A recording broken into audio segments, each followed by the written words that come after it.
नैमिषारण्य, प्रयाग और गया की यात्रा तथा अगस्त्याश्रम में लोमश जी द्वारा अगस्त्य लोपामुद्रा की कथा। वैशंपायन जी कहते हैं, जन्मेजय, वीर पांडव अपने साथियों के सहित जहां तहां बसते हुए नैमिषारण्य क्षेत्र में पहुंचे। वहां गोमती में स्नान करके उन्होंने बहुत सा धन और गौएं दान की। फिर देवता, पितर और ब्राह्मणों को तृप्त कर उन्होंने कन्यातीर्थ, अश्वतीर्थ, गोतीर्थ, कालकोटि और विषप्रस्थ पर्वत पर निवास कर बाहुदा नदी में स्नान किया। वहां से वे देवताओं की यज्ञ भूमि प्रयाग में पहुंचे। यहाँ सत्यनिष्ठ पांडवों ने गंगा यमुना के संगम में स्नान कर ब्राह्मणों को बहुत सा धन दिया। इसके पश्चात वे प्रजापति ब्रह्मा की वेदी पर गए। यहाँ बहुत से तपस्वी निवास करते थे। इस स्थान पर रहकर वीर पांडवों ने तपस्या की और फिर वे ब्राह्मणों को वन के कंद मूल फलों से तृप्त करते हुए गया पहुंचे। यहाँ गयशिर नाम का पर्वत और बेंत के वन से घिरी हुई अति रमणीय महानदी नाम की नदी है। वहां पर ऋषिजन सेवित पवित्र शिखरों वाला धरणीधर नामक पर्वत भी है। उस पर्वत पर ब्रह्मसर नाम का बड़ा ही पवित्र तीर्थ है, जहां सनातन धर्मराज स्वयं निवास करते हैं। एक बार भगवान अगस्त्य जी भी यहाँ सूर्यपुत्र यमराज से मिलने आए थे। पिनाकधारी श्री महादेव जी का भी इस तीर्थ में नित्य निवास है। इसके तट पर अनेकों मुनिजन निवास करते हैं। इस देश के सहस्त्रों तपोधन ब्राह्मण महाराज युधिष्ठिर के पास आए। उन्होंने वेदोक्त विधि से चातुर्मास्य यज्ञ कराया। वे विप्र प्रवर, वेद वेदांग के पारागामी थे तथा विद्या और तप में बहुत बढ़े चढ़े थे। उन्होंने सभा जोड़कर कुछ शास्त्र चर्चा भी चलाई। उस सभा में शमथ नाम के एक विद्वान और संयमी ब्रह्मचारी थे। उन्होंने अमूर्त रया के पुत्र राजर्षि गय का चरित सुनाया। वे बोले, यहाँ महाराज गय ने अनेकों पुण्य कर्मों का अनुष्ठान किया है। उनके यज्ञ में पकवान और दक्षिणा की बड़ी भरमार थी। अन्न के सैकड़ों हजारों पर्वत लग गए थे। घी की सैकड़ों नहरें और दही की नदियां सी बहने लगी थीं। उत्तमोत्तम व्यंजनों का तांता लगा हुआ था। याचकों को नित्य प्रति खुले हाथों दान दिया जाता था। जिस प्रकार संसार में बालू के कण, आकाश के तारे और बरसते हुए मेघ की धाराओं को कोई नहीं गिन सकता, उसी प्रकार गय के यज्ञ में दी हुई दक्षिणा भी गिनी नहीं जा सकती। कुरुनंदन युधिष्ठिर, राजर्षि गय के ऐसे ही अनेकों यज्ञ इस सरोवर के समीप हुए हैं। इस प्रकार गयाशिर क्षेत्र में चातुर्मास्य यज्ञ कर ब्राह्मणों को बहुत सी दक्षिणा दे कुंतीमंदन युधिष्ठिर अगस्त्याश्रम में आए। यहां उनसे लोमश ऋषि ने कहा, कुरुनंदन, एक बार भगवान अगस्त्य ने एक गड्ढे में अपने पितरों को उल्टे सिर लटकते देखकर उनसे पूछा, आप लोग इस प्रकार नीचे को सिर किए क्यों लटके हुए हैं? तब उन वेदवादी मुनियों ने कहा, हम तुम्हारे ही पितृगण हैं और पुत्र होने की आशा लगाए इस गड्ढे में लटके हुए हैं। बेटा अगस्त्य, यदि तुम्हारे एक पुत्र हो जाए तो इस नरक से हमारा छुटकारा हो सकता है और तुम्हें भी सद्गति मिल सकती है। अगस्त्य बड़े तेजस्वी और सत्यनिष्ठ थे। उन्होंने पितरों से कहा, पितृगण, आप निश्चिंत रहिए, मैं आपकी इच्छा पूर्ण करूंगा। पितरों को इस प्रकार ढांढस बंधा भगवान अगस्त्य ने विचार किया कि वंश परंपरा का उच्छेद न हो, इसलिए विवाह करना आवश्यक है, किंतु उन्हें कोई भी स्त्री अपने अनुरूप न जान पड़ी। तब उन्होंने विदर्भ देश के राजा के पास जाकर कहा, राजन, पुत्रोत्पत्ति की इच्छा से मेरा विचार विवाह करने का है, इसलिए मैं आपसे आपकी पुत्री लोपामुद्रा को मांगता हूं। आप मेरे साथ इसका विवाह कर दें। मुनिवर अगस्त्य की ये बात सुनकर राजा के होश उड़ गए। वे न तो अस्वीकार ही कर सके और न कन्या देने का साहस ही। उन्होंने महारानी के पास जा उन्हें सब वृत्तांत सुनाकर कहा, प्रिय, महर्षि अगस्त्य बड़े ही तेजस्वी हैं। वे क्रोधित हो गए तो हमें शाप की भयानक आग से भस्म कर डालेंगे। बताओ, इस विषय में तुम्हारा क्या मत है? तब राजा और रानी को अत्यंत दुखी देख राजकन्या लोपामुद्रा ने उनके पास आकर कहा, पिताजी, मेरे लिए आप खेद न करें, मुझे अगस्त्य मुनि को सौंपकर अपनी रक्षा करें। पुत्री की ये बात सुनकर राजा ने शास्त्र विधि से अगस्त्य जी के साथ उसका विवाह कर दिया। पत्नी मिल जाने पर अगस्त्य जी ने उससे कहा, देवी, तुम इन बहुमूल्य वस्त्राभूषणों को त्याग दो। तब लोपामुद्रा ने अपने दर्शनीय बहुमूल्य और महीन वस्त्रों को वहीं उतार दिया तथा चीर, पेड़ की छाल के वस्त्र और मृग चर्म धारण कर वो अपने पति के समान ही व्रत और नियमों का पालन करने लगी। तदनंतर भगवान अगस्त्य हरिद्वार क्षेत्र में आकर अपनी अनुगता भार्या के सहित घोर तपस्या करने लगे। लोपामुद्रा बड़े ही प्रेम और तत्परता से अपने पतिदेव की सेवा करती थी तथा भगवान अगस्त्य जी भी अपनी भार्या के साथ बड़े प्रेम का बर्ताव करते थे। राजन, जब इसी प्रकार बहुत समय निकल गया तो एक दिन मुनिवर अगस्त्य ने ऋतु स्नान से निवृत्त हुई लोपामुद्रा को देखा। इस समय तप के प्रभाव से उसकी कांति बहुत बढ़ी हुई थी। उसकी सेवा, पवित्रता, संयम, कांति और रूप माधुरी ने भी उन्हें मुग्ध कर दिया था। अतः उन्होंने प्रसन्न होकर समागम के लिए उसका आवाहन किया। तब कल्याणी लोपामुद्रा ने कुछ सकुचाते हुए हाथ जोड़कर कहा, मुनिवर, इसमें संदेह नहीं कि पति संतान के लिए ही पत्नी को स्वीकार करता है, किंतु मेरे प्रति आपकी जो प्रीति है उसे भी सार्थक करना ही चाहिए। मेरी इच्छा है कि अपने पिता के महलों में मैं जिस प्रकार के सुंदर वेशभूषा से विभूषित रहती थी वैसे ही यहाँ भी रहूं और तब आपके साथ मेरा समागम हो। साथ ही आप भी बहुमूल्य हार और आभूषणों से विभूषित हों। इन काशाय वस्त्रों को धारण करके तो मैं समागम नहीं करूंगी। ये तप का बाना बड़ा पवित्र है, इसे किसी भी प्रकार संभोगादिक के द्वारा अपवित्र नहीं करना चाहिए। अगस्त्य जी ने कहा, लोपामुद्रे, तुम्हारे पिताजी के घर में जो धन था वो ना तो तुम्हारे पास है और ना मेरे ही पास है, फिर ऐसा कैसे हो सकता है? लोपामुद्रा बोली, तपोधन, इस जीवलोक में जितना धन है उस सब को आप अपने तप के प्रभाव से एक क्षण में ही प्राप्त कर सकते हैं। अगस्त्य जी बोले, प्रिय, तुम जो कहती हो सो ठीक है, किंतु ऐसा करने से तप का क्षय होगा। तुम कोई ऐसी बात बताओ जिससे मेरा तप क्षीण न हो। लोपामुद्रा ने कहा, तपोधन, मैं आपके तप को भी नष्ट नहीं करना चाहती, इसलिए आप उसकी रक्षा करते हुए ही मेरी कामना पूर्ण करें। तब अगस्त्य जी बोले, सुभगे, यदि तुमने अपने मन में ऐश्वर्य भोगने का ही निश्चय किया है तो तुम यहाँ रहकर इच्छानुसार धर्म का आचरण करो। मैं तुम्हारे लिए धन लाने बाहर जाता हूँ। लोपामुद्रा से ऐसा कह महर्षि अगस्त्य धन मांगने के लिए महाराज श्रुतवा के पास चले। उनके आने का समाचार पाकर राजा श्रुतवा मंत्रियों के सहित उनकी अगवानी के लिए अपने राज्य की सीमा तक आया और उन्हें आदरपूर्वक नगर में ले जाकर विधिवत अर्घ्य अर्पण किया। फिर उसने हाथ जोड़कर अत्यंत विनयपूर्वक उनके आगमन का कारण पूछा। तब अगस्त्य जी ने कहा, राजन, मैं धन की इच्छा से आपके पास आया हूं, अतः आपको जो धन दूसरों को कष्ट पहुंचाए बिना मिला हो उसी में से यथाशक्ति दीजिए। अगस्त्य जी की बात सुनकर राजा ने अपना सारा आय व्यय का हिसाब उनके आगे रख दिया और कहा कि इसमें से आप जो धन लेना उचित समझें वही ले लें। अगस्त्य जी ने देखा कि उस हिसाब में आय व्यय का लेखा बराबर था, इसीलिए ये सोचकर कि इसमें से थोड़ा सा भी धन लेने से प्राणियों को दुख ही होगा, इसलिए उन्होंने कुछ नहीं लिया। फिर वे श्रुतवा को साथ लेकर ब्रिघ्नश्व के पास चले। ब्रिघ्नश्व ने भी अपने राज्य की सीमा पर आकर उन दोनों का विधिवत स्वागत किया, उन्हें घर ले जाकर अर्घ्य और पाद्य दिया तथा उनकी आज्ञा पाकर वहां पधारने का प्रयोजन पूछा। तब अगस्त्य जी ने कहा, राजन, हम दोनों आपके पास धन लेने की इच्छा से आए हैं, अतः तुम दूसरों को पीड़ा न पहुंचाकर प्राप्त किए हुए धन में से हमें यथासंभव भाग दो। अगस्त्य जी की बात सुनकर राजा ने उन्हें आय व्यय का हिसाब दिखा दिया और कहा कि इसमें जो धन अधिक हो वो आप ले लीजिए। समदृष्टि अगस्त्य जी ने आय व्यय का लेखा बराबर देखकर विचार किया कि इसमें से कुछ भी लेने से प्राणियों को दुख ही होगा, इसलिए वहां से धन लेने का संकल्प छोड़कर वे तीनों पुरुकुत्स के पुत्र महान धनवान राजा त्रसदस्यु के पास चले। इक्ष्वाकु कुलभूषण महाराज त्रसदस्यु ने भी उसी प्रकार उनका स्वागत सत्कार किया। वहां भी आय व्यय का जोड़ समान देखकर उन्होंने धन नहीं लिया। तब उन सब राजाओं ने आपस में विचार करके कहा, मुनिवर, इस समय संसार में इलवल नाम का एक दैत्य बड़ा धनवान है। उसके सिवा हम सब लोग तो धन की इच्छा रखने वाले ही हैं। अतः वे सब मिलकर इलवल के पास चले। इलवल को जब मालूम हुआ कि महर्षि अगस्त्य राजाओं को साथ लिए आ रहे हैं तो उसने अपने मंत्रियों के सहित राज्य की सीमा पर जाकर उनका सत्कार किया। फिर हाथ जोड़कर पूछा, आप लोगों ने इधर कैसे कृपा की है? कहिए, मैं आपकी क्या सेवा करूं?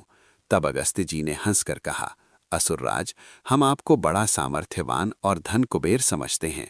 मेरे साथ जो राजा लोग हैं ये तो विशेष धनी नहीं हैं और मुझे धन की बड़ी आवश्यकता है। अतः दूसरों को कष्ट पहुंचाए बिना जो न्याय युक्त धन आपको मिला हो उस अपने धन का कुछ भाग यथाशक्ति हमें दीजिए। ये सुनकर इलवल ने मुनिवर को प्रणाम करके कहा, मुनिवर, मैं जितना धन देना चाहता हूं, यदि आप मेरे उस मनोभाव को बता दें तो मैं आपको धन दे दूंगा।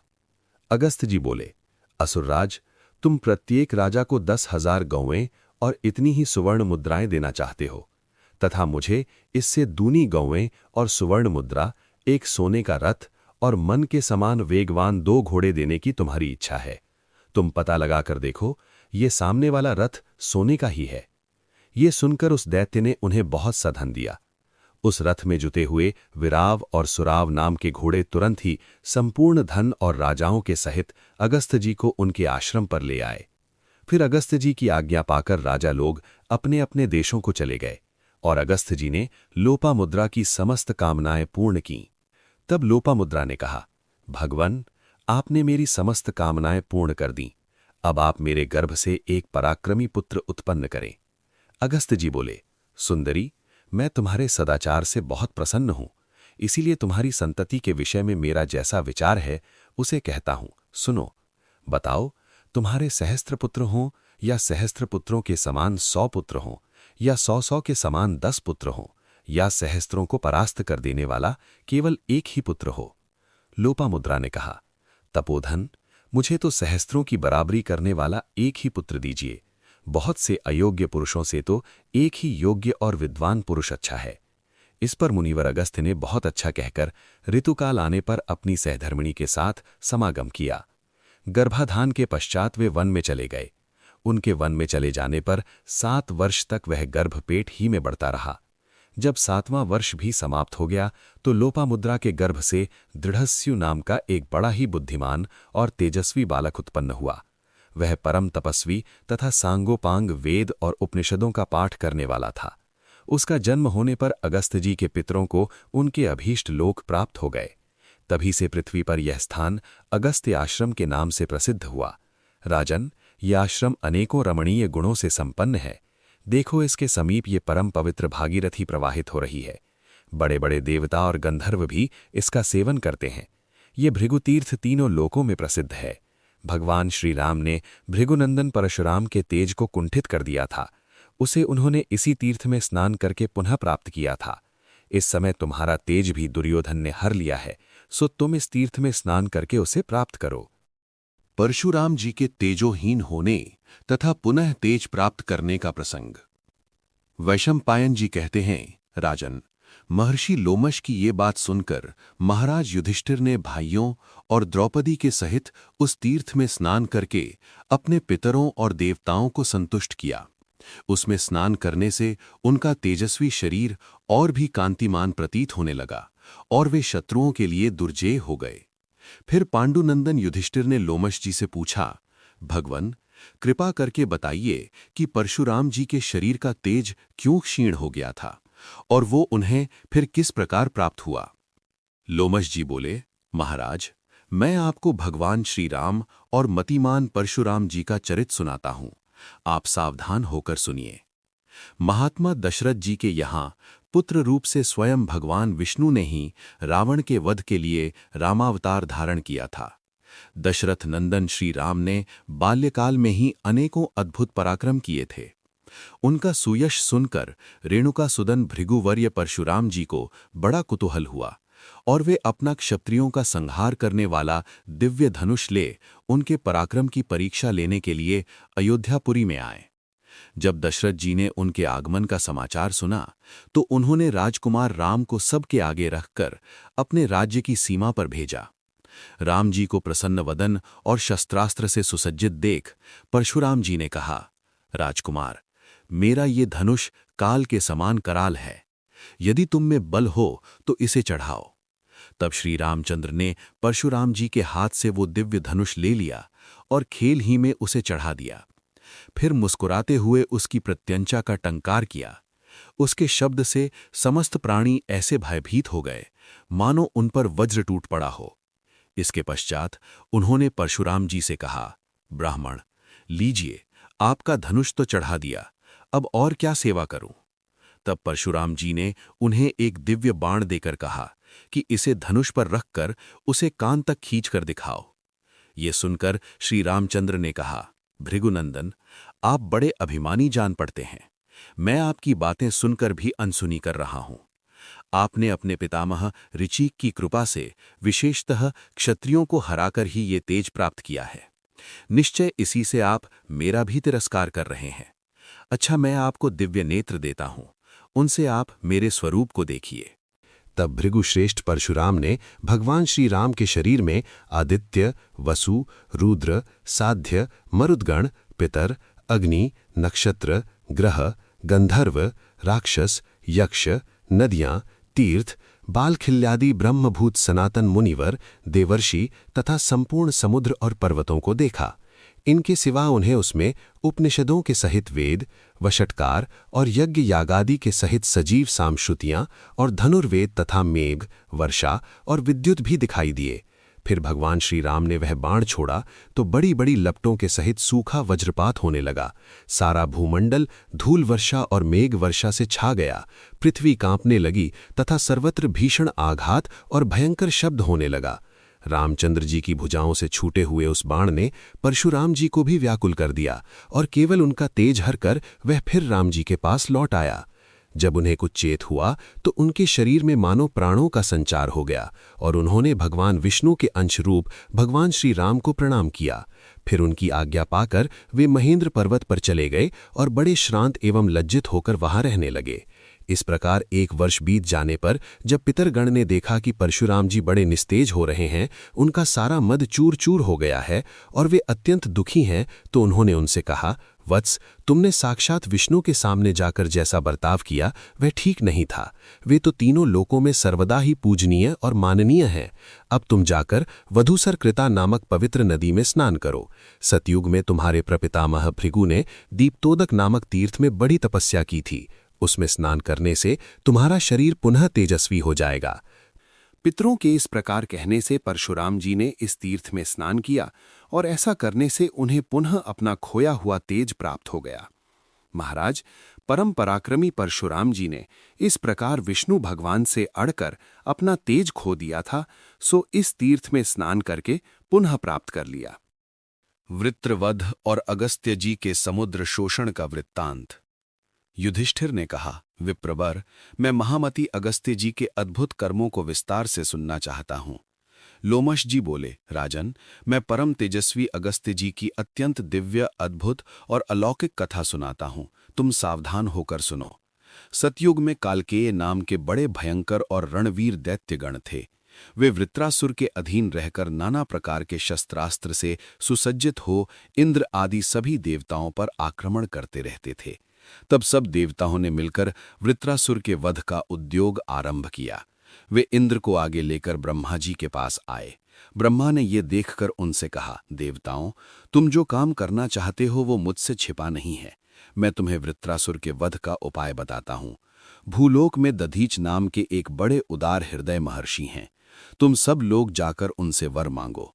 जब वे प्रसन्न होकर तुम्हें वर देने को तैयार हों तो उनसे ऐसा कहना कि मुनिवर, तीनों लोकों के हित के लिए आप हमें अपनी हड्डियां दे दीजिए। तब वे देह त्याग कर तुम्हें अपनी हड्डियां दे देंगे। उनकी हड्डियों से तुम एक 6 दांतों वाला बड़ा भयंकर और सुदृढ़ वज्र बनाना। उस वज्र से इंद्र वृत्रासुर का वध कर सकेगा। मैंने तुम्हें सब बातें बता दी हैं, अब जल्दी करो। ब्रह्मा जी के इस प्रकार कहने पर उनकी आज्ञा ले सब देवता सरस्वती के दूसरे तट पर दधीच ऋषि के आश्रम ने आए। ये आश्रम अनेकों प्रकार के वृक्ष और लतादि से सुशोभित था। वहां सूर्य के समान तेजस्वी महर्षि दधीच के दर्शन कर उनके चरणों में प्रणाम किया और ब्रह्मा जी के कथनानुसार उनसे वर प्रदान के लिए प्रार्थना की। तब दधीच ऋषि ने अत्यंत प्रसन्न होकर कहा, देवगण, तुम्हारा जिसमें हित हो वही मैं करूंगा। तुम्हारे लिए मैं अपने शरीर को भी न्योछावर कर सकता हूं। फिर देवताओं के अस्थि याचना करने पर मन और इंद्रियों को वश में रखने वाले मुनिवर दधीच ने सहसा अपने प्राण त्याग दिए। देवताओं ने ब्रह्मा जी के आदेशानुसार उनके निष्प्राण शरीर की हड्डियां ले लीं और विश्वकर्मा के पास आकर अपना प्रयोजन बताया। विश्वकर्मा ने उन हड्डियों से एक भयंकर वज्र तैयार किया और अत्यंत प्रसन्न होकर इंद्र से कहा, देवराज, इस वज्र से आप देवताओं के शत्रु उग्रकर्मा वृत्रासुर को भस्म कर डालिए। विश्वकर्मा के ऐसा कहने पर देवराज इंद्र ने वज्र लेकर बलशाली देवताओं को साथ ले पृथ्वी और आकाश को घेर कर खड़े हुए वृत्रासुर पर धावा बोल दिया। उस समय शिखर युक्त पर्वतों के समान विशालकाय काल्यकेय गण अनेकों अस्त्र शस्त्र लिए वृत्रासुर की सब ओर से रक्षा कर रहे थे। देवता और ऋषियों के तेज से संपन्न इंद्र का बल बढ़ा हुआ देख वृत्रासुर ने बड़ा भीषण सिंहनाद किया। उसकी गर्जना से पृथ्वी, आकाश, समस्त दिशाएं और पर्वत डगमगाने लगे। यहां तक कि उससे इंद्र भी भयभीत हो गया और उसने वृत्रासुर पर अपना भीषण वज्र छोड़ा। उस वज्र की चोट से प्राणहीन होकर वो महादैत्य उसी प्रकार पृथ्वी पर गिर पड़ा जैसे पूर्व काल में विष्णु भगवान के हाथ से खिसककर महाशैल मंदराचल गिर गया था। वृत्रासुर के मारे जाने से सभी देवता और महर्षियों को बड़ा आनंद हुआ और वे इंद्र की स्तुति करने लगे। इसके पश्चात उन्होंने वृत्रासुर के वध से दुखी काल्यकेय आदि समस्त दैत्यों को भी मारना आरंभ किया। तब वे सब दैत्य उनसे भयभीत होकर बड़े बड़े मच्छों और नाकों से भरे हुए अगाध समुद्र में घुसकर छिप गए। वहां से वे अत्यंत व्याकुल होकर आपस में त्रिलोकी के नाश का उपाय सोचने लगे। विचार करते करते उन्हें कालवश एक बड़ा ही भयंकर उपाय सूझा। उन्होंने निश्चय किया कि समस्त लोकों की रक्षा तप से होती है, अतः सबसे पहले तप का ही नाश करना चाहिए। पृथ्वी में जो भी तपस्वी, धर्मात्मा और ज्ञाननिष्ठ पुरुष हैं, उनके संहार के लिए शीघ्रता करनी चाहिए। बस उनका नाश होने से सारा संसार स्वयं ही नष्ट हो जाएगा। ऐसा निश्चय कर वे समुद्र में रहते हुए ही त्रिलोकी का नाश करने में तत्पर हो गए। वे क्रोध में भर गए और नित्य प्रति रात में समुद्र से बाहर आकर आसपास के आश्रम और तीर्थादि में रहने वाले मुनियों को खा जाते तथा दिन में समुद्र में छिपे रहते। उनका अत्याचार यहां तक बढ़ा कि सारी पृथ्वी पर ऋषि मुनियों की हड्डियां दिखाई देने लगी और उनके कारण वो ऐसी जान पड़ने लगी मानो शंखों की ढेरियों से ढकी हुई हो। राजन, जब इस प्रकार संसार का संहार होने लगा तथा यज्ञ यागादि के समारोह नष्ट हो गए तो देवता लोग बड़े दुखी हुए। उन्होंने देवराज इंद्र के साथ मिलकर सलाह की और शरणागत वत्सल देवाधिदेव श्रीमन नारायण की शरण ली। देवताओं ने वैकुंठनाथ अपराजित भगवान मधुसूदन के पास जाकर उन्हें नमस्कार किया और उनकी इस प्रकार स्तुति की कि प्रभु, आप सारे संसार के उत्पत्ति, पालन और संहार करने वाले हैं। आप ही ने इस चराचर विश्व की रचना की है। कमल नयन, पूर्व काल में जब पृथ्वी समुद्र में डूब गई थी तो आप ही ने वाराह रूप धारण करके इसका उद्धार किया था। पुरुषोत्तम, आप ही ने नृसिंह रूप धारण करके महाबली आदिदैत्य हिरण्यकशिपु का वध किया था। महादैत्य बलि को मारना किसी भी देहधारी के वश की बात नहीं थी। उसे भी आप ही ने वामन रूप धारण करके त्रिलोकी के ऐश्वर्य से भ्रष्ट किया था। महान धनुर्धर जंभ बड़ा ही क्रूर और यज्ञ यागादि को ध्वंस करने वाला था। उस सुप्रसिद्ध दानव का भी आपने ही दलन किया था। इसी प्रकार आपके अगणित पराक्रम हैं। हे मधुसूदन, हम भयभीतों के तो एकमात्र आप ही आश्रय हैं। अतः हे देव देवेश्वर, त्रिलोकी के कल्याण के लिए हम आपसे प्रार्थना करते हैं कि इस महान भय से संपूर्ण लोक, देवगण और इंद्र की रक्षा कीजिए। इस समय संसार पर बड़ा भारी भय उपस्थित है। पता नहीं रात में कौन आकर ब्राह्मणों को मार डालता है। ब्राह्मणों के नाश होने से तो पृथ्वी का ही नाश हो जाएगा और पृथ्वी के नष्ट होने से स्वर्ग भी नहीं बच सकेगा। जगतपते, अब तो कृपापूर्वक आपके रक्षा करने से ही इन लोकों का संहार रुक सकता है। देवताओं की प्रार्थना सुनकर भगवान विष्णु ने कहा, देवगण, मैं इस प्रजाओं के क्षय का कारण पूरी तरह जानता हूं। कालकेय नाम से प्रसिद्ध एक दैत्यों का बड़ा विकट दल है।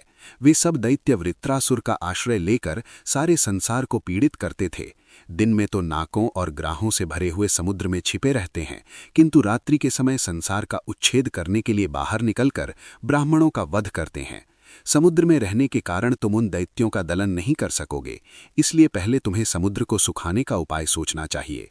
समुद्र को सुखाने में अगस्त्य जी के सिवाय और कोई समर्थ नहीं है और इसे सुखाए बिना उन दैत्यों का पराभव नहीं हो सकता। इसलिए तुम किसी प्रकार अगस्त्य जी को इस काम के लिए तैयार कर लो। भगवान विष्णु की ये बात सुनकर देवगण ब्रह्मा जी की आज्ञा से अगस्त्य मुनि के आश्रम में आए। वहां उन्होंने देखा कि मित्रा वरुण के पुत्र परम तेजस्वी तपोमूर्ति महात्मा अगस्त्य जी ऋषियों से घिरे हुए विराजमान हैं।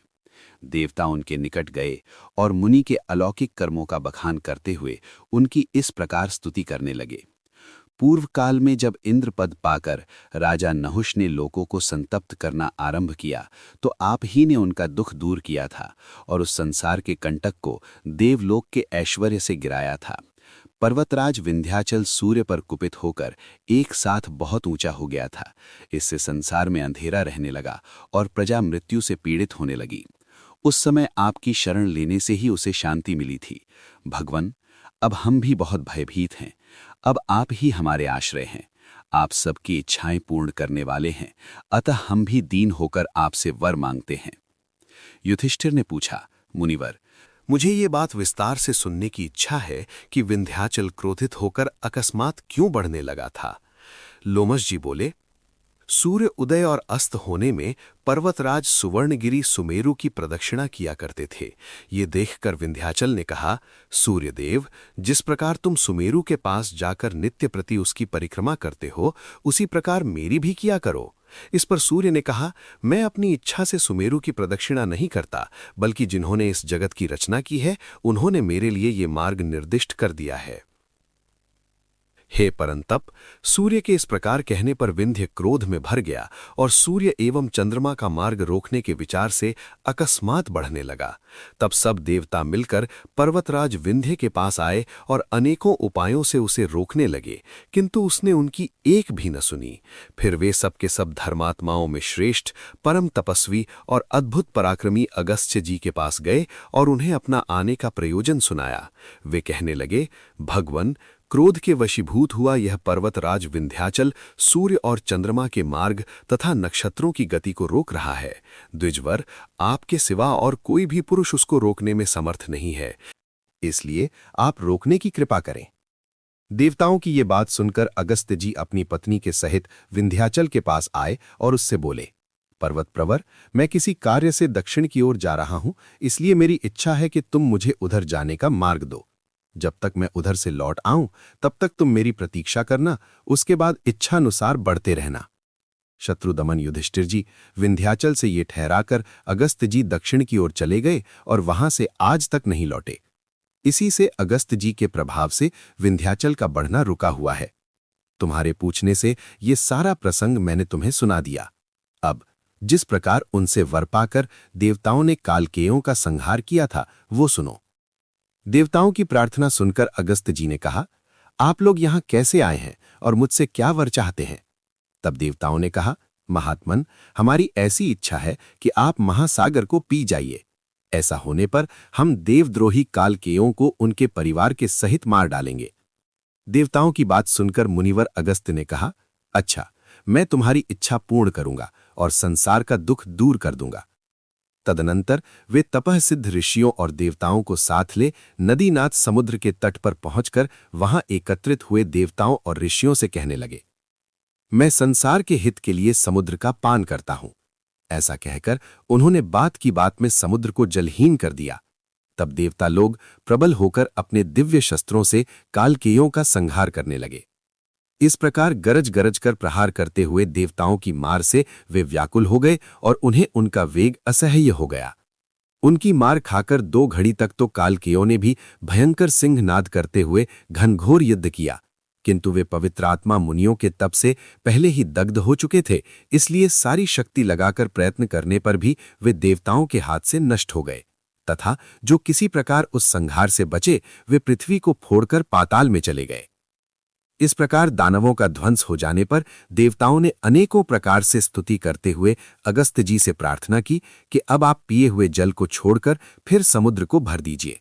इस पर अगस्त्य जी बोले, वो जल तो पच गया, अब समुद्र को भरने के लिए तुम कोई और उपाय सोचो। महर्षि की इस बात से देवताओं को बड़ा आश्चर्य हुआ और वे उदास हो गए। फिर उन्हें प्रणाम कर वे ब्रह्मा जी के पास आए और हाथ जोड़कर उनसे समुद्र को भरने की प्रार्थना की। ब्रह्मा जी ने कहा, देवगण, अब तुम इच्छानुसार अपने अपने स्थानों को जाओ। आज से बहुत समय बाद राजा भगीरथ अपने पुरखाओं के उद्धार का प्रयत्न करेगा, उससे समुद्र फिर जल से भर जाएगा। ब्रह्मा जी की बात सुनकर देवता अपने अपने स्थानों को चले गए और उस समय की प्रतीक्षा करने लगे।